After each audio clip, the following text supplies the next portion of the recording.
Assalamu alaikum and welcome back to the Lost Islamic History podcast. Today we're going to talk about one of the most amazing, wonderful, beneficial, and important inventions of all time.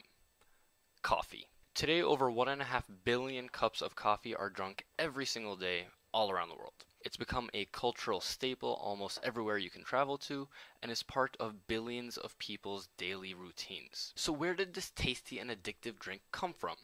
And when did it become so popular? Now, believe it or not, it's a relatively new drink. It's only been around for a few hundred years, since the 1400s.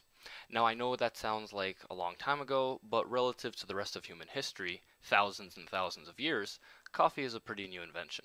So where did it come from? Well, the legend goes that somewhere in Ethiopia, or maybe Yemen, there was a goat herder who realized that every time his goats ate beans from one particular tree, they had a lot of extra energy and were jumping around all over the place, and generally acting pretty crazy.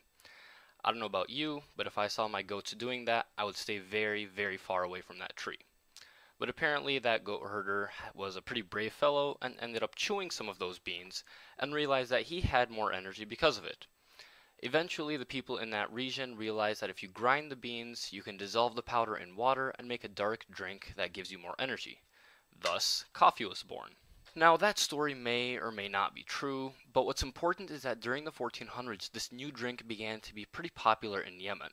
They called it qahwa, based on the Arabic root word qaha, which means having no appetite, because this drink tended to dull one's desire for more food.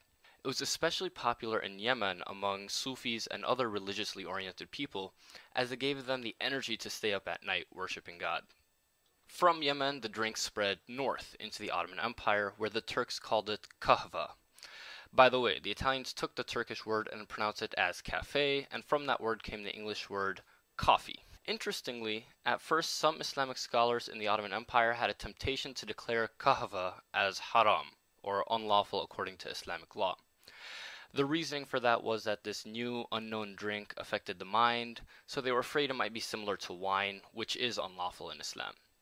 In any case, that ban didn't last long, because during the reign of Sultan Suleiman Qalanuni, also known as the Magnificent in the West, the highest religious authority of the empire, the Grand Mufti Abu Saud Effendi, analyzed the drink and realized there is no legal basis in Islam to declare it unlawful, so the consumption of coffee was allowed again in the empire. And, as you can imagine, the people rejoiced.